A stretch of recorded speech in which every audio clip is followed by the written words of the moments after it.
물이 바다를 덮음 같이 여호와의 영광을 인정하는 것이 세상에 가득함이니라. 오직 여호와는 그 성전에 계시니 온 땅은 그 앞에서 잠잠할지니라. 아멘. 의인을 위하여 빛을 뿌리고 마음이 정직한 자를 위하여 기쁨을 뿌리시는 하나님, 주님께서 베풀어 주실 진리의 빛과 신령한 기쁨을 사모하며 저희가 예배를 드립니다. 목소리를 높여 찬양할 때 하나님께 영광이 되게 하시며 거짓이 없는 진실한 마음으로 기도할 때 하늘 보좌에 상달되게 하여 주옵소서. 성령님의 가르침을 따라 말씀을 받을 때 우리의 심령이 새 힘을 얻게 하여 주옵소서. 예수님의 이름으로 기원하옵나이다. 아멘.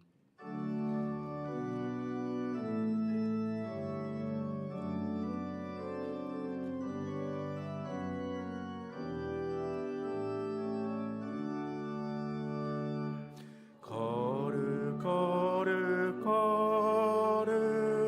전능하신 주님, 이른 아침 우리 주를 찬송합니다.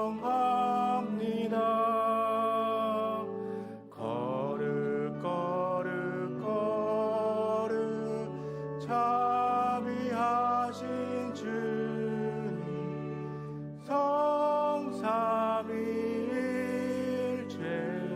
우리 주로다. 거룩 주의 보좌 앞에 모든 성도 면류관을 벗어드리네. 천군 천사 모두 주께 굴복하니 영원히 위에 계신 주로다. 거룩 주의 빛난 영광 모든 죄인 눈 어두워 볼 수 없도다. 거룩하신 이가 주님밖에 없네.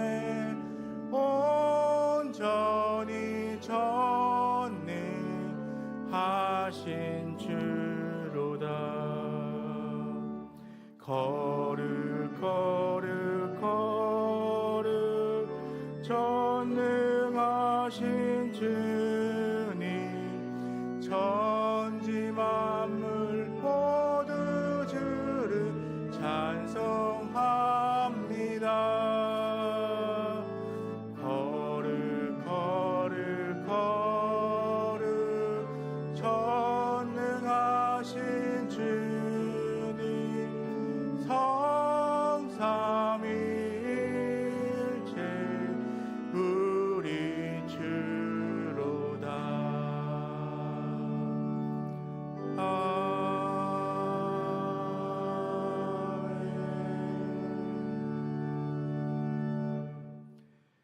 겸손히 지난 한 주간의 삶을 되돌아보며 함께 참회의 기도를 드립니다.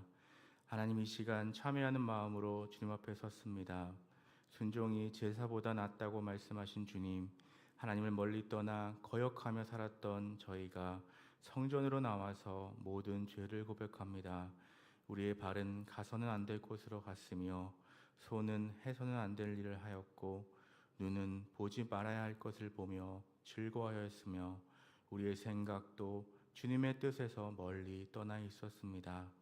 이제 하나님의 밝은 빛 앞으로 나와서 이 모든 죄를 깨닫고 회개하오니 이 시간 우리의 죄악을 용서하여 주시고 우리의 심령을 새롭게 하여 주옵소서.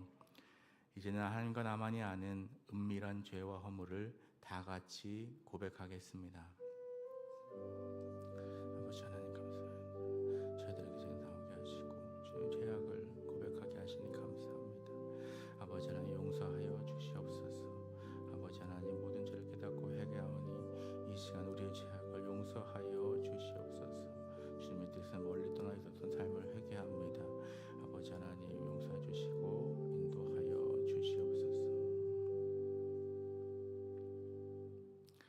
다시 우리를 불쌍히 여기셔서 우리의 죄악을 발로 밟으시고 우리의 모든 죄를 깊은 바다에 던지시리이다. 아멘.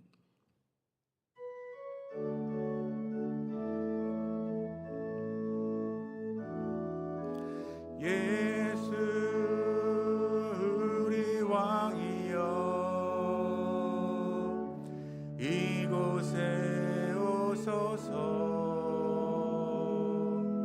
보좌로 주여 임하사 찬양을 받아 주소서. 주님을 찬양하오니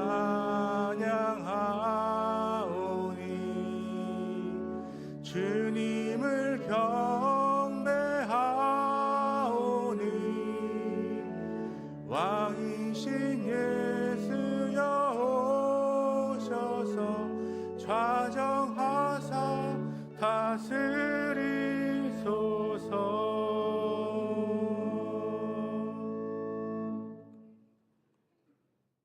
나는 전능하신 아버지 하나님 천지의 창조주를 믿습니다. 나는 그의 유일하신 아들 우리 주 예수 그리스도를 믿습니다. 그는 성령으로 잉태되어 동정녀 마리아에게서 나시고 본디오 빌라도에게 고난을 받아 십자가에 못 박혀 죽으시고 장사된 지 사흘 만에 죽은 자 가운데서 다시 살아나셨으며 하늘에 오르시어 전능하신 아버지 하나님 우편에 앉아 계시다가 거기로부터 살아있는 자와 죽은 자를 심판하러 오십니다. 나는 성령을 믿으며 거룩한 공교회와 성도의 교제와 죄를 용서받는 것과 몸의 부활과 영생을 믿습니다. 아멘.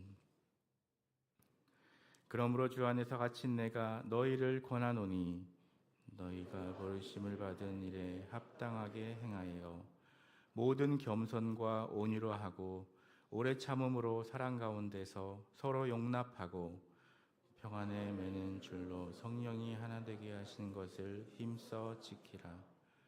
몸이 하나요 성령도 한 분이시니 이와 같이 너희가 부르심의 한 소망 안에서 부르심을 받았느니라.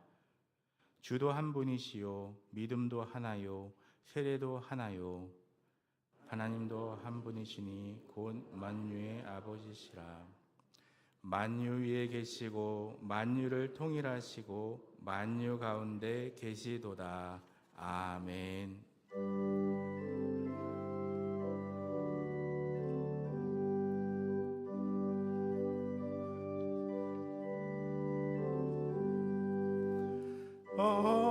어려운 일 당할 때 나의 믿음 적으나 의지하는 내 주를 더욱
공의로우시며 영원토록 살아계신 하나님 아버지, 말씀으로 천지 만물을 창조하시고 언제나 어디에나 계시는 만군의 여호와 하나님을 찬양합니다.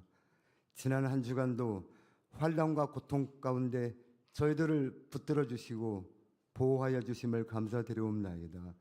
유난히 습하고 어두운 무더운 여름 8월의 이글거리는 태양으로부터 저희들을 지켜주시고 십자가와 부활의 소망으로 살아가다가 오늘 거룩한 주일을 맞이하여 예배의 자리로 나오게 하여 주심을 감사드리옵나이다.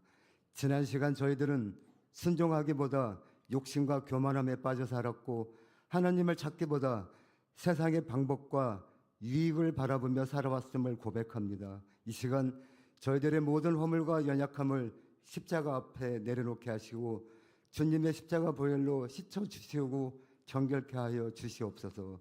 우리나라를 위하여 기도합니다. 이 땅 대한민국에 하나님의 공의가 강같이 흘러 모두가 하나님 앞에 평등한 나라가 되게 하여 주시옵소서. 돈과 권력의 카르텔, 부정부패의 사슬 앞에서 땀 흘려 열심히 일하는 사람들이 좌절하지 않는 나라가 되게 하여 주시옵소서. 사회적 안전망으로 빈부격차가 해소되고 철학과 가치의 재정립으로 사회적인 양극화가 사라져 사람으로 태어난 이상 누구라도 존중받고 사랑받을 수 있는 그런 나라가 되게 하여 주시옵소서. 올해로 광복 79년과 분단 79주년을 맞이하였사옵나이다. 하나님의 은혜로 일자의 잔혹한 만행과 수탈에서 벗어나 민족 자존의 큰 길로 나아가게 해주심을 감사드리옵나이다. 이 나라가 일체 강점기의 권한과 뼈저린 아픔을 잊지 않고 역사 속에 피해 교훈으로 올바르게 새겨 넣는 의로운 나라가 되게 하여 주시옵소서.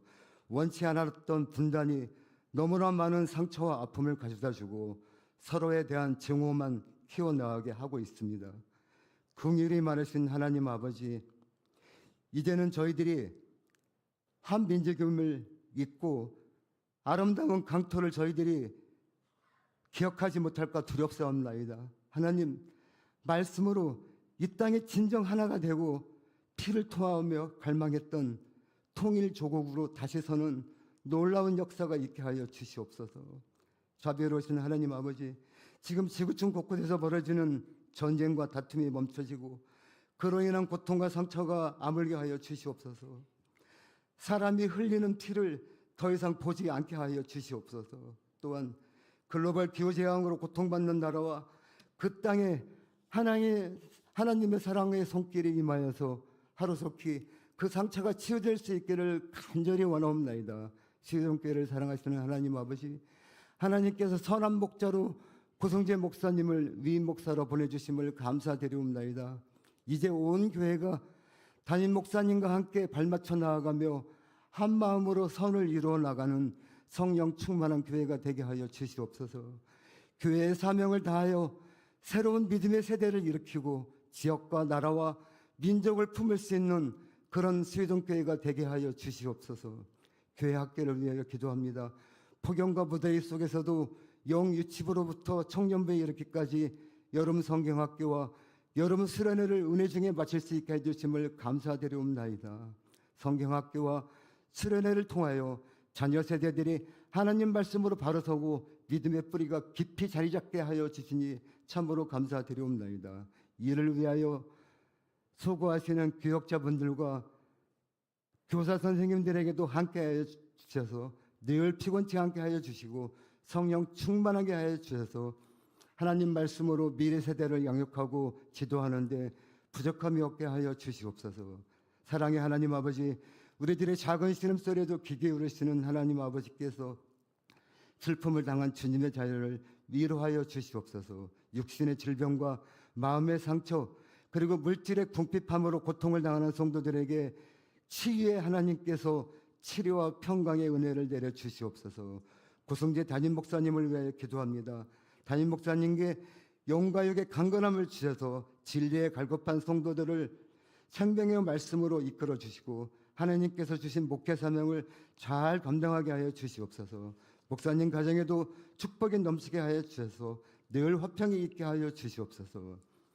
담임 목사님이 공석적인 어려운 여건에서부터 사역하시고 지금 담임 목사님과 다시 동역하시는 부목사님들과 전도사님께 하나님께서 밤낮으로 동행하여 주셔서 주님의 몸당 교회에서 맡은 사명을 감당하는데 조금도 부족함이 없게 하여 주시옵소서.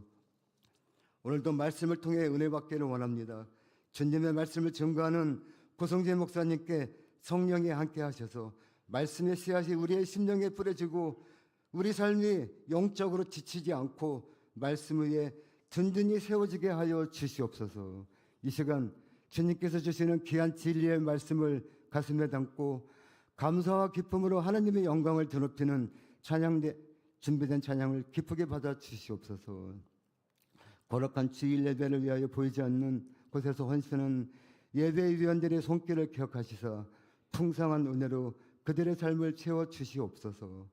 이 모든 말씀을 사망 권세 이기고 부활로 승리하신 예수님 이름으로 기도드렸사옵나이다. 아멘.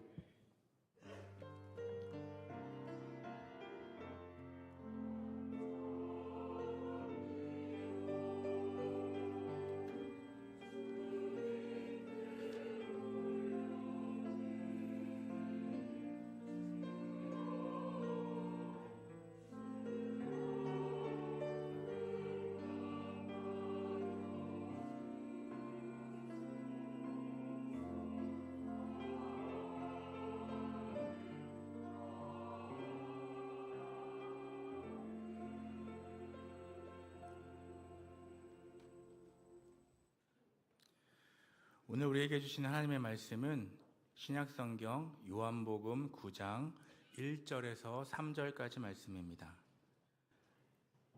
신약성경 160페이지 요한복음 9장 1절에서 3절까지 말씀을 다 함께 한 목소리로 합독하시겠습니다. 함께 읽겠습니다. 예수께서 길을 가실 때에 날 때부터 맹인된 사람을 보신지라. 제자들이 물어 이르되 랍비여, 이 사람이 맹인으로 난 것이 누구의 죄로 인함이니이까?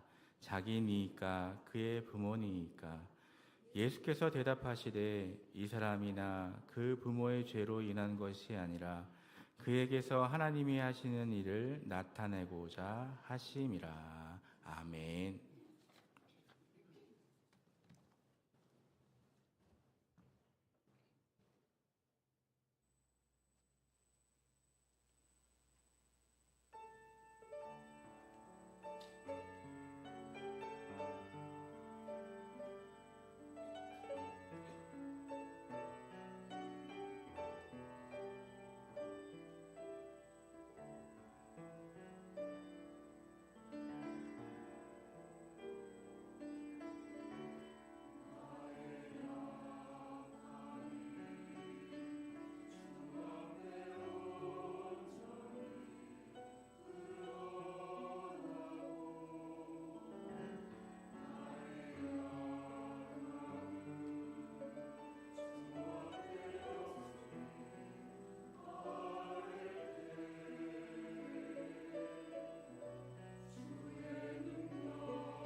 아멘.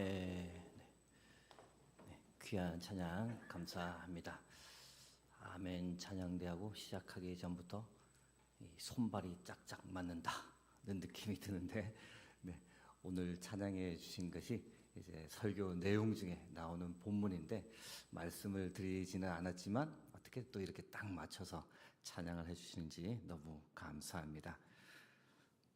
오늘은 간단한 이 퀴즈 게임을 하면서 설교를 시작해 보고자 합니다. 어떤 사람에 관한 힌트를 제가 하나씩 드릴 텐데 과연 이 사람이 누군지 한번 맞춰 보십시오. 시작합니다. 첫 번째 힌트는 이 사람은 남자입니다. 누구일까요? 네. 두 번째 힌트가 필요하겠죠. 독실한 기독교 신자입니다. 세 번째 힌트, 1944년 경기도 양평군에서 태어난 사람입니다. 결정적이긴 하지만 맞추기는 쉽지가 않겠죠.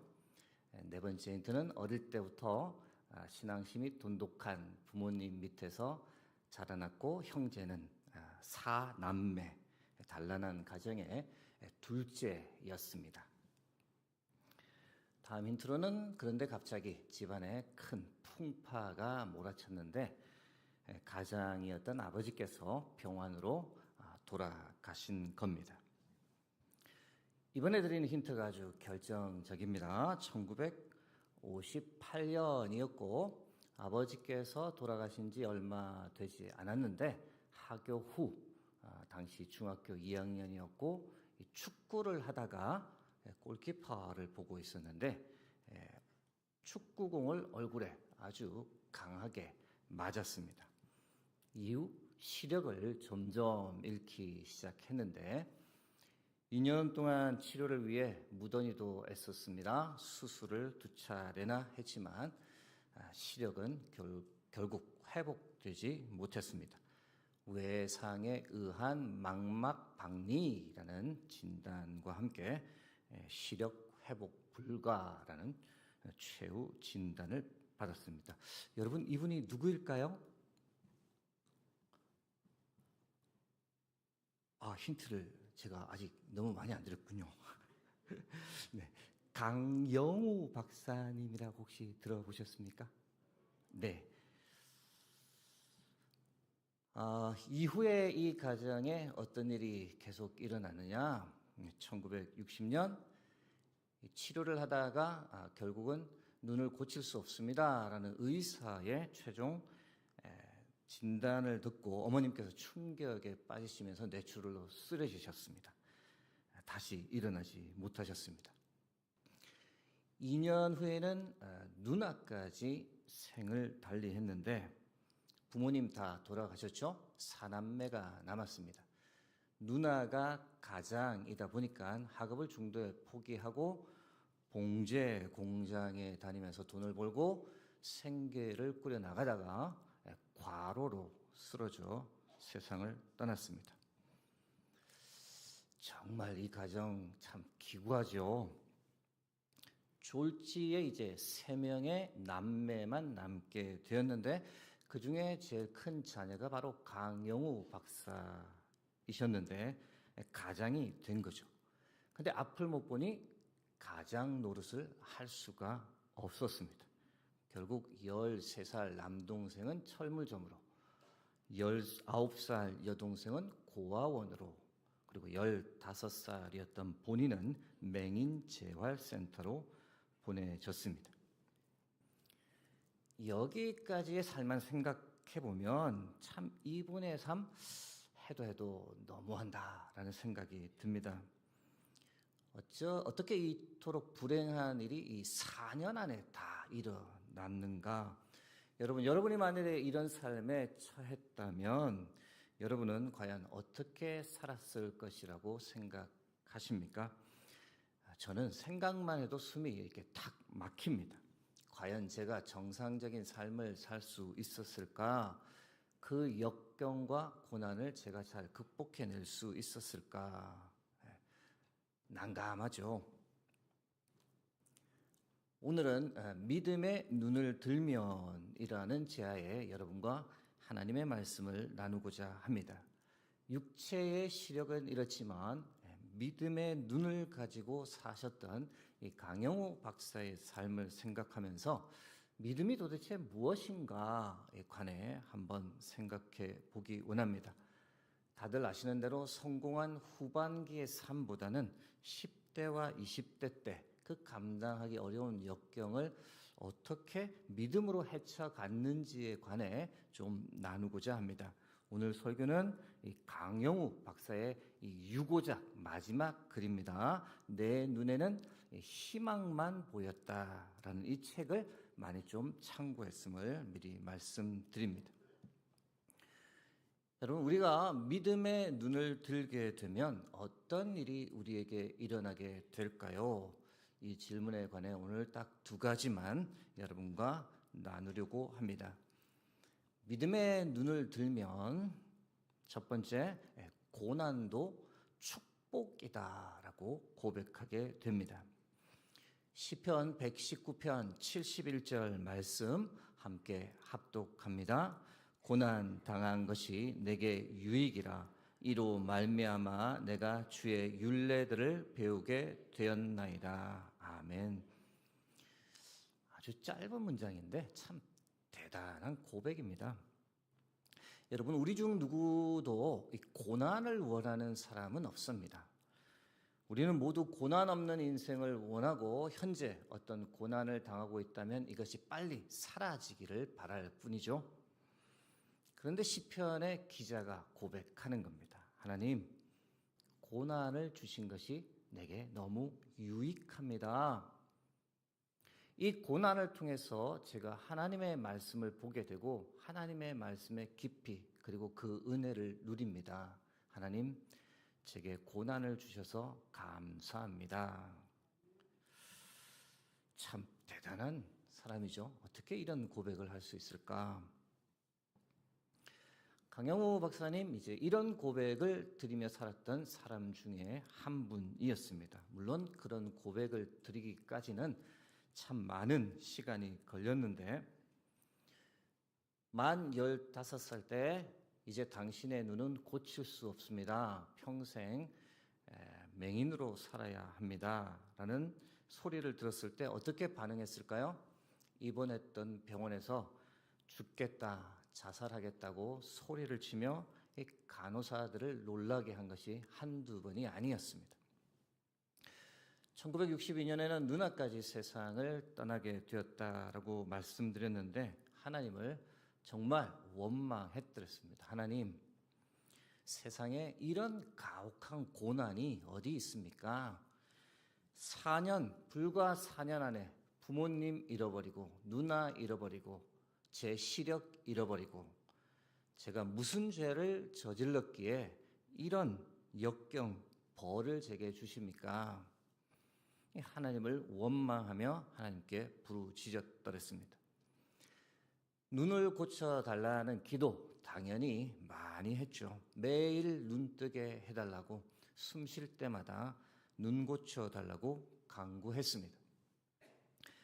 한동안 조용기 목사님이 당시 사역하셨던 천막교회까지 부지런히 다니며 목사님의 기도받으며 치유를 위해 기도 많이 했습니다. 1년간 부지런히 천막교회 다녔는데 그러나 기적은 일어나지 않았습니다. 오히려 더 큰 죄책감에 사로잡혀 버렸죠. 내 믿음이 부족해서 하나님께서 나는 고쳐주지 않는구나. 나는 하나님께 버림을 받은 존재구나. 심한 자책감과 더불어 하나님께 버림받았다라는 절망감에 사로잡혔습니다. 그렇게 죄책감, 자책감에 시달리고 있을 때 감사하게 한 줄기 희망과 같은 놀라운 사건이 있었는데 그 절망 속에서 믿음의 눈을 들게 된 사건이었죠. 1964년 우연히 기독교 라디오 방송을 듣고 있었는데 인생 상담이라는 프로그램이었습니다. 청취를 하다가 자기의 사연을 편지로 써서 그리고 마지막 질문에는 왜 하나님께서 내 기도에는 응답해 주시 않습니까? 왜 내 눈은 고쳐주지 않습니까? 라고 하는 질문과 함께 편지를 써서 그 프로그램을 진행하시던 목사님께 보내었습니다. 다행히 그 방송을 진행하시던 반병섭 목사님이 친절하게 회신을 보내주었고 그 회신에 2개의 성경 구절을 담았던 겁니다. 그 중에 하나가 바로 오늘 읽으셨던 요한복음 9장 1절에서 3절 말씀이었고 다른 하나는 고린도후서 12장 7절에서 9절 말씀이었습니다. 그 두 말씀을 접하는 순간 강영우 박사님의 영적 눈이 확 열려버렸던 거죠. 먼저 요한복음 9장 1절에서 3절 말씀 다시 한번 제가 읽어드립니다. 예수께서 길을 가실 때에 날 때부터 맹인된 사람을 보신지라. 제자들이 물어 이르되 랍비여 이 사람이 맹인으로 난 것이 누구의 죄로 인함이니까 자기니까 그의 부모니까.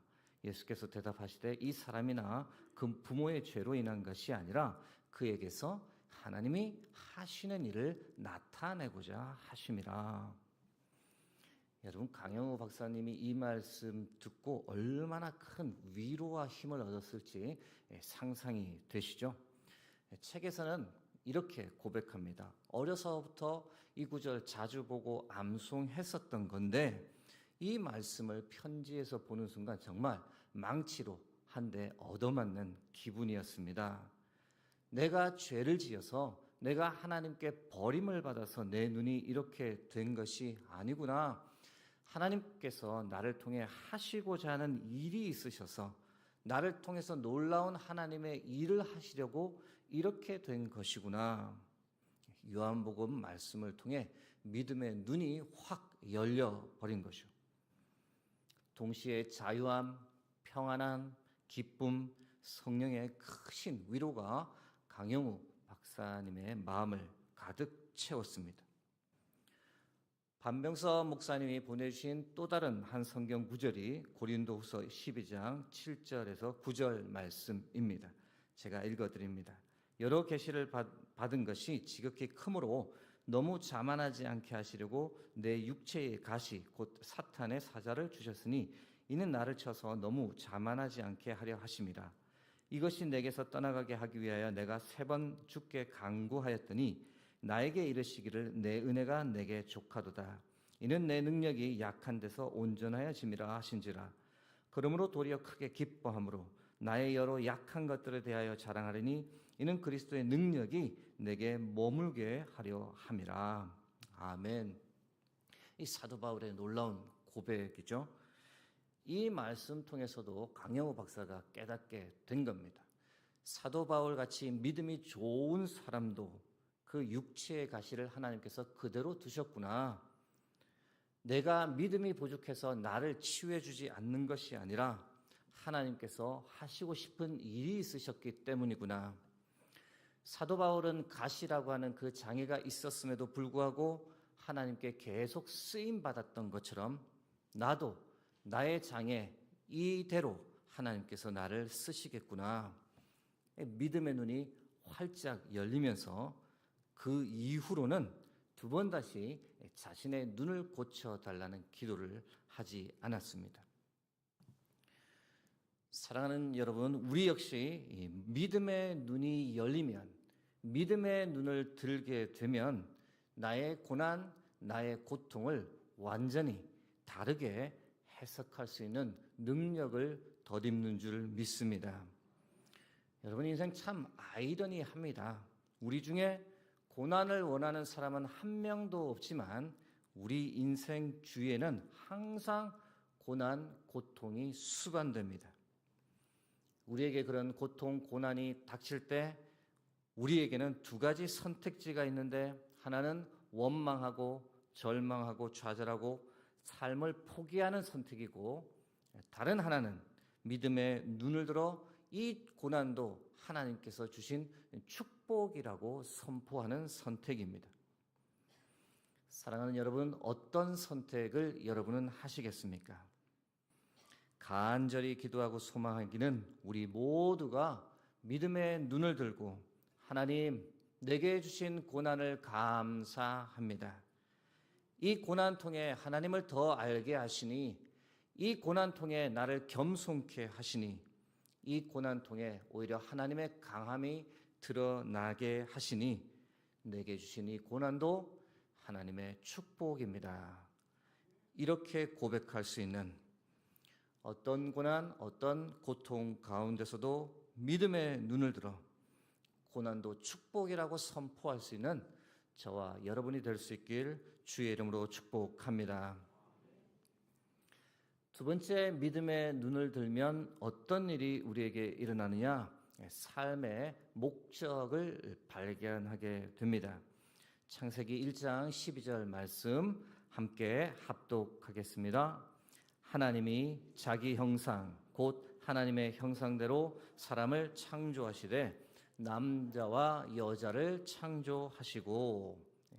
강용우 박사님이 좋아하는 성경 구절 중 하나입니다. 왜 이 말씀 좋아하는지 이유를 들어보니 저는 이 실명이 되었지만 창세기 1장 27절 말씀을 통해 제 모습 이대로를 하나님께서 창조하셨다고 믿습니다. 지금 자막은 지금 나올 거는 아닌데. 그리고 저는 저를 이렇게 창조하신 하나님께서 저를 향해 분명한 목적과 뜻이 있음을 믿습니다. 저는 그 하나님의 뜻을 이루는 삶을 살겠습니다. 1962년 누나가 돌아갔고 3남매가 뿔뿔이 흩어졌다라고 말씀드렸는데요. 그때 강영우 박사는 서울 맹학교에 입학하게 됩니다. 그때 나이가 만으로 18살이었는데 중학교 1학년부터 다시 시작을 하게 되었습니다. 병원을 전전하며 치료를 하다가 학업이 많이 늦어져 버렸던 거죠. 당연히 점자 실력은 형편없었고 학업을 쫓아가기가 결코 쉽지 않았습니다. 당시 시각장애인들에 대한 이 사회적 편견이 얼마나 심했을지 여러분들이 가늠이 되실 텐데 아침에 장님을 보면 재수가 없다고 소금을 뿌렸답니다. 식당에서 쫓겨나고 버스에서 밀려나고 온갖 천대와 멸시를 다 당했더랬습니다. 여러분, 시각장애인이 성인이 되면 주로 어떤 일을 하는지 아십니까? 두 가지 중 하나입니다. 안마사 또는 점쟁이입니다. 강영호 박사는 독실한 기독교인이었기 때문에 점쟁이는 할 수 없으니 안마사가 유일한 선택이었는데 그런데 몸이 너무 약하다 보니 그마저도 여의치 않았습니다. 그러니 낙담이 되는 거죠. 앞으로 어떻게 먹고 살까? 밤이면 학교 뒷동산에 올라가 보이지도 않는 별을 보고 싶은 마음, 돌아가신 엄마를 보고 싶은 마음 때문에 하염없이 2년 동안 눈물만 흘렸답니다. 그러다가 1964년 방금 제가 말씀드렸던 반병섭 목사님을 통해 두 개의 말씀을 받고 믿음의 눈이 열리면서 삶의 목적이 생긴 거죠. 나는 공부를 해야겠다. 그래서 이를 악물고 열심히 공부에 전념했습니다. 공부를 솔찬히 잘했고 이제 대학교를 가기 원해서 대학교 입학 원서를 들고 한 대학을 찾아갔는데 시각장애인이라고 지원서조차 처음에는 받아주지 않았답니다. 기독교 대학이었음에도 불구하고 당시에는 장애인에 대한 편견이 이 정도였습니다. 분해서 큰 소리로 항의하기도 했지만 아무 소용이 없었고 씁쓸한 마음을 가지고 뒤돌아설 수밖에 없었습니다. 하소연할 곳이 없어서 찾아간 곳이 어디였느냐? 한국기독교 교회 협의회였습니다. 그 기관의 총무였던 김관석 목사님을 찾아뵙고 하소연을 했습니다. 그런데 참 하나님의 일하심이 신묘막측합니다. 김관석 목사님이 이 사실을 듣고 입학 원서를 놔두고 가라라고 하고는 대신 그 기독교 대학교를 찾아가서 총무처장, 문과대학장, 교육학과장들을 다 만나면서 호소를 대신 했던 겁니다. 결국 시험을 볼 수 있도록 허락이 되었고 시험을 보고 당시 수십 대 1의 경쟁률을 뚫고 당당히 10등으로 명문대 교육학과에 입학했습니다. 그때 나이가 만 24살이었습니다. 그러나 대학교 입학했다고 해서 다 끝났나요? 대학 생활이 결코 녹록지 않았습니다. 장애인을 향한 편견, 불평등은 지성인들이 모인 대학이라고 해도 별반 다르지 않았는데 강의실에 앉아 있다 보면 한 학생이 이렇게 외치는 겁니다. 쪽팔리게 눈먼 장님하고 같이 앉아 공부를 해야 해? 거리에서 구걸이나 하지 여기에는 왜 온 거야? 안타깝지만 당시 지성인 대학생들의 장애인에 대한 태도였습니다. 그런데 강영우 박사님 모든 편견, 불평등을 오직 실력으로 보여주었는데 첫 학기 전 과목을 A를 받으면서 시각장애인도 훨씬 더 잘할 수 있다라는 것을 당당히 보여주었습니다. 그리고 더 놀라운 것은 문과대학을 차석으로 졸업했습니다. 이후 일반인도 하기 힘들다는 미국 유학길에 올랐는데 피츠버그 대학교 석사 과정에 들어갔습니다. 그런데 이번에도 유학을 가려니 황당한 일에 접하게 되는데 1972년 당시에는 장애인은 해외에 나갈 수 없다라는 법적 조항 항목이 있었답니다. 황당하죠? 그러나 우여곡절 끝에 이 법적 조항을 바꾸었고 강영우 박사님 유학을 갈 수 있었습니다. 우리나라 최초의 유학생이 되었던 거죠. 이 모든 과정을 겪으면서 강영우 박사님이 이 삶의 목적을 더 분명하게 세우게 됩니다. 장애인에 대한 사회의 편견과 불평등이 너무 심하다. 나는 앞으로 장애인의 인권과 복지를 위해 살아야겠다. 이것이 바로 나를 향한 하나님의 뜻이다. 내 삶의 목적이다. 이후 피츠버그 대학교에서 교육학 박사학위까지 받으면서 대한민국 최초의 장애인 박사라는 타이틀도 얻었습니다. 대학 교수를 지냈고 UN 세계장애인위원회 부의장을 지냈고 2001년부터 2009년까지는 조지 부시 대통령 밑에서 미 백악관 국가장애위원회 정책 차관보로 일했습니다. 대한민국 이민자가 올라갈 수 있는 최고의 고위직까지 갔던 겁니다. 강영우 박사님 살면서 어떤 공헌을 했을까요? 미국의 장애인 정책을 바꾸는데 결정적인 역할을 했습니다. 미국에만 해도 장애인이 5,400만 명이 있는데 이들의 삶이 더 나은 삶이 되도록 그런 정책을 펴서 너무도 많은 유익을 장애인들이 누렸습니다. 강영우 박사가 책에서 이렇게 고백합니다. 실명을 하기 전 나는 딱히 세상을 살아가는 목적이 없었다. 원대한 꿈을 가지고 세상에 나아가 이 세상을 더 아름다운 곳으로 만들겠다는 생각 같은 것은 해본 적이 없었다. 그런데 실명을 하고 나서야 나는 꿈을 가졌다. 그때서야 온전히 하나님의 도구로 살아가겠다는 생각이 들었고 목적이 생기니 공부할 이유가 생겼다.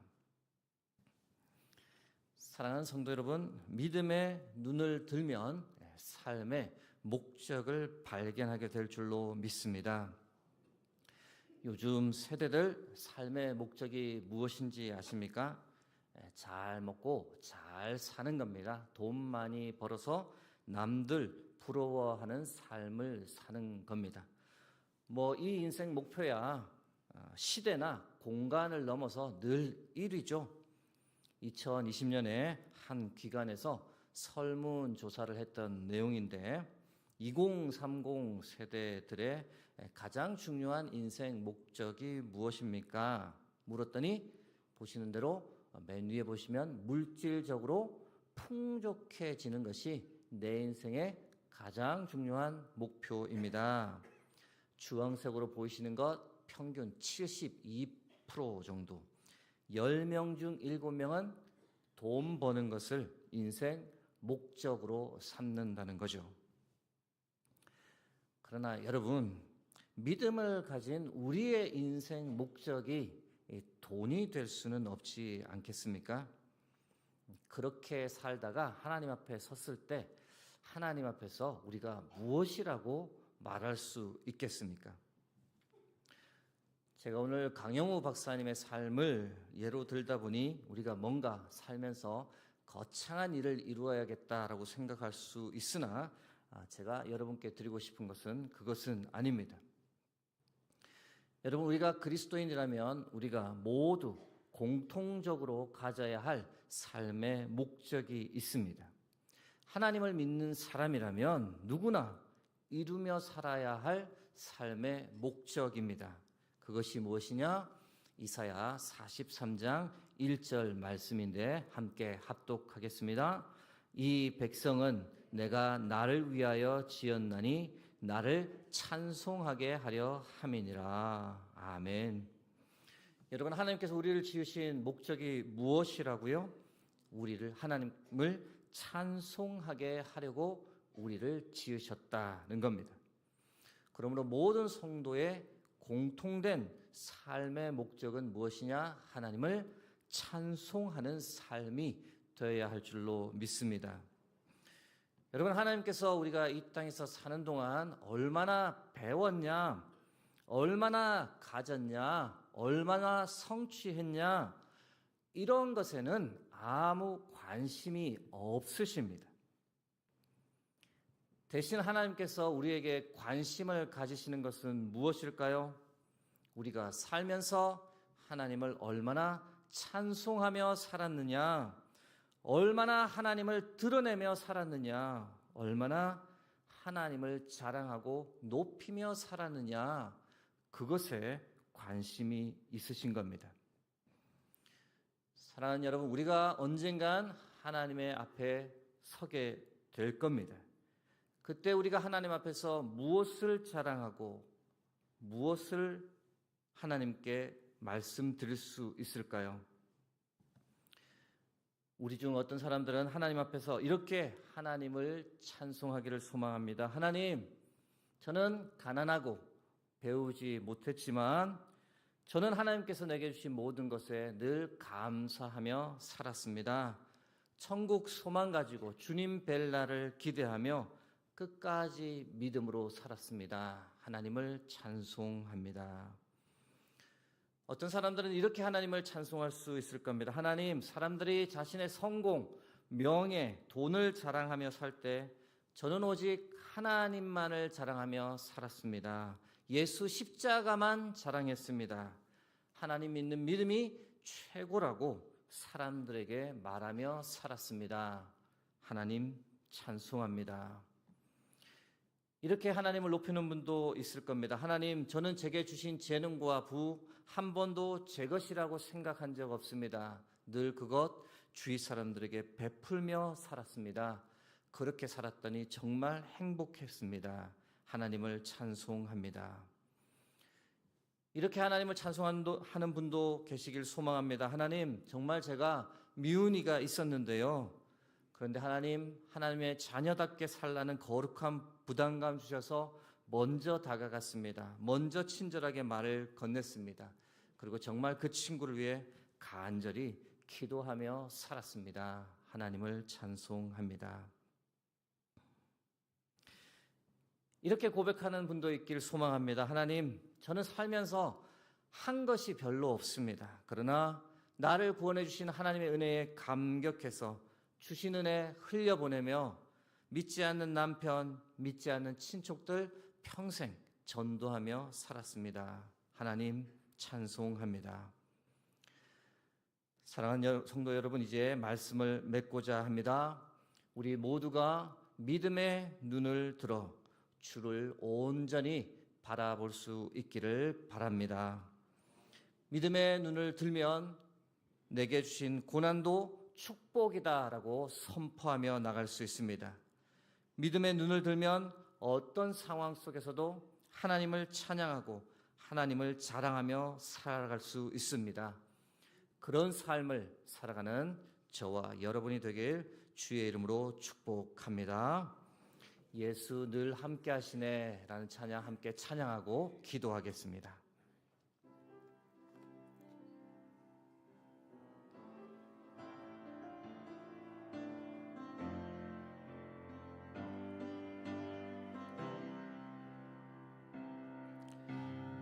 고단한 인생길 힘겨운 오늘도 예수 내 마음 아시네.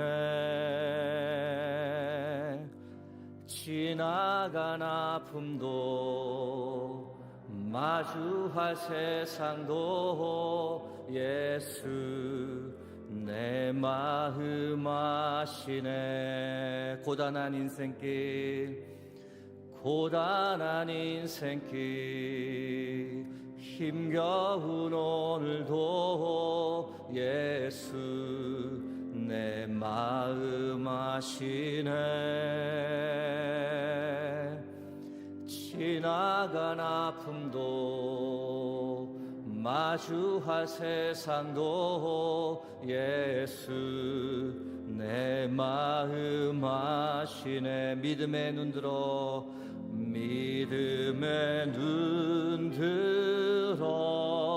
주를 보리. 이 또한 지나가리라. 내 삶의 시간 속에 주의 뜻 알게 하소서. 믿음의 눈 들어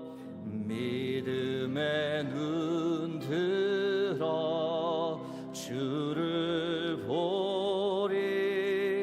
이 또한 지나가리라.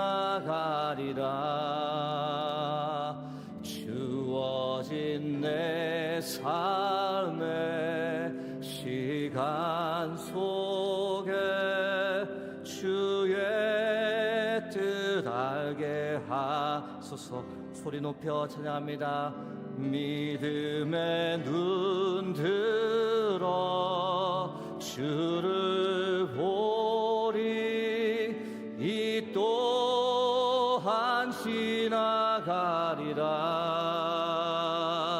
주어진 내 삶의 시간 속에 주의 뜻 알게 믿음의 눈 들어 주를 보리. 이 또한 지나가리라. 주어진 내 삶의 시간 속에 주의 뜻 알게 하소서. 하나님, 우리를 하나님의 자녀 삼아 주시고 이 땅에서 사는 동안 우리에게 믿음 허락하여 주셔서 감사합니다. 이 땅에서 살아가는 동안 우리의 영안을 열어주셔서 믿음의 눈으로 하나님을 온전히 바라보고 승리하며 살게 하옵소서. 우리의 믿음을 흔들고자 하는 악한 영의 세력이 늘 우리 주위를 맴돌지만 그 유혹에 흔들리지 않게 하시고 악으로부터 우리를 지켜 보호하여 주옵소서. 오직 믿음으로 우리의 여정을 충성되게 걸으며 고난도 하나님의 축복이라고 선포하며 나갑니다. 어떤 상황에서도 하나님을 찬양하고 하나님을 높이는 것을 내 인생 최고의 목적으로 삼고 나갑니다. 주의 얼굴 뵐 그날까지 낙심하지 아니하고 우리 앞에 놓인 믿음의 여정을 반드시 완주케 하옵소서.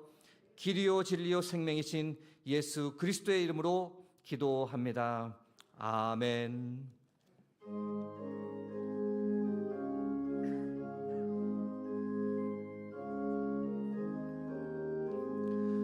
구주 예수 의지함이 심히 기쁜 일일세 영생 허락받았으니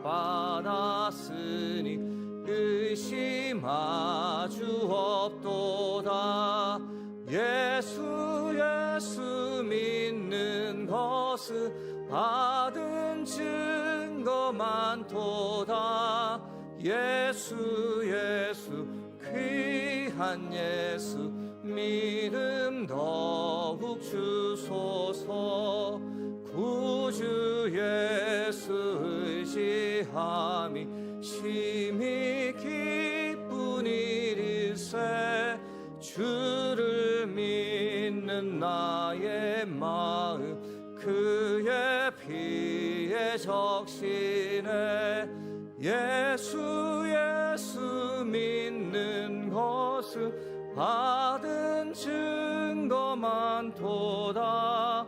예수 귀한 예수 믿음 더욱 주소서.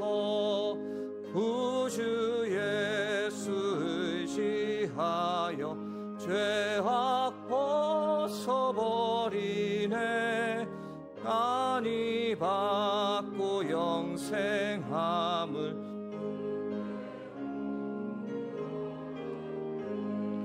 예수 믿는 것은 받은 증거 많도다.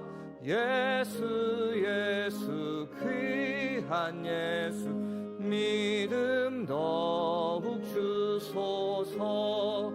구주 예수 의지하여 구원함을 얻었네. 영원 무궁지나도록 주여 함께 하소서. 예수 믿는 것은 받은 증거 많도다. 예수 귀한 예수 믿음 더욱 주소서.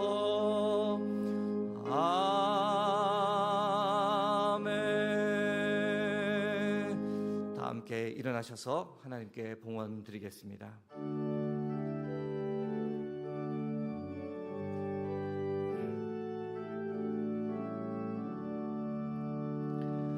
내게 있는 모든 것을 아낌없이 드리네. 사랑하고 의지하며 주만 따라 살리라. 주께 드리네. 주께 드리네. 사랑하는 구주 앞에 모두 드리네.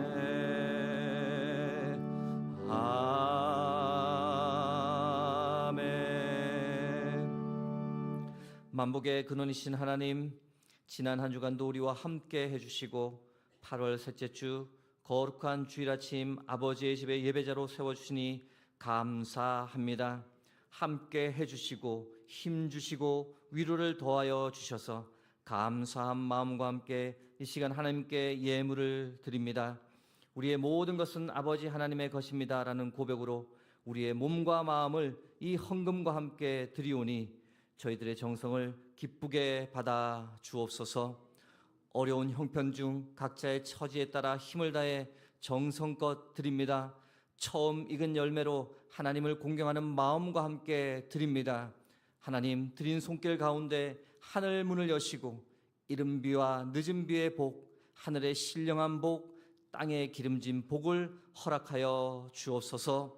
그래서 이 땅을 사는 동안 주의 도우심을 힘입어 더 베풀고 더 섬기는 삶, 형통한 삶을 살게 하옵소서. 또 한 주간 이 땅을 살아갑니다. 전능하신 하나님 우리와 함께 하시기에 우리는 반드시 이길 줄로 믿습니다. 주 안에서 잘 될 줄로 믿습니다. 반드시 승리할 줄로 믿습니다. 새로운 한 주간 우리의 삶이 예배되게 하옵소서. 부활이요 생명이신 예수 그리스도의 이름으로 기도드리옵나이다. 아멘.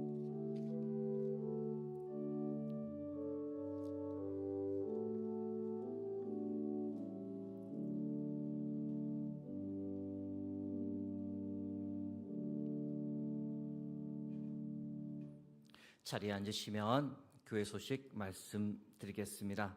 여름 수련회 결산 감사 예배가 오늘 오후 찬양 예배를 통해서 드려집니다. 기억하시고 관련된 분들은 함께해 주시기를 부탁드립니다. 교사 연합 기도회가 오늘 오후 찬양 예배 후에 있습니다. 이 남녀 성교회 헌신 예배 다음 주일 오후 찬양 예배 때 드립니다. 기억하시고 준비하시면 좋겠습니다. 제가 내일부터 여름 휴가를 가게 됩니다. 온 지 한 달밖에 안 됐는데 참 뻔뻔하죠. 네. 들어보았더니 7, 8월에 모든 휴가를 다 가져야 된다는 게 수유동교회 이제 그 어떤 룰이더라고요. 그러나 뭐 미리 말씀드리지만 어디 가지 않고 교회 근처 계속 왔다 갔다 합니다. 뭐 전화를 주셔서 바로 만나실 수 있습니다. 네, 지난주 등록해 주신 김복순 성도님 다시 한번 감사드립니다. 지구촌 난민 돕기 오병이어 성금 8, 9, 10월은 해외 아동 돕기로 후원하게 됩니다. 나머지 귀관 소식은 주보를 여러분께서 참고해 주시면 좋겠습니다. 이제 다 함께 일어나셔서 파송 찬양을 하나님께 함께 드립니다.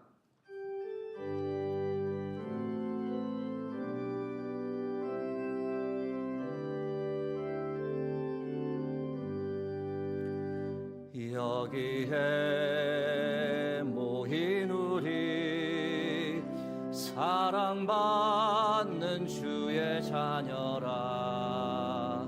주께서 뜻하신 바 우리 토해 펼치신다. 고통과 슬픔 중에 더욱 주님 의지하오니 어려움 이겨내고 주님 더욱 찬양하. 이 믿음 더욱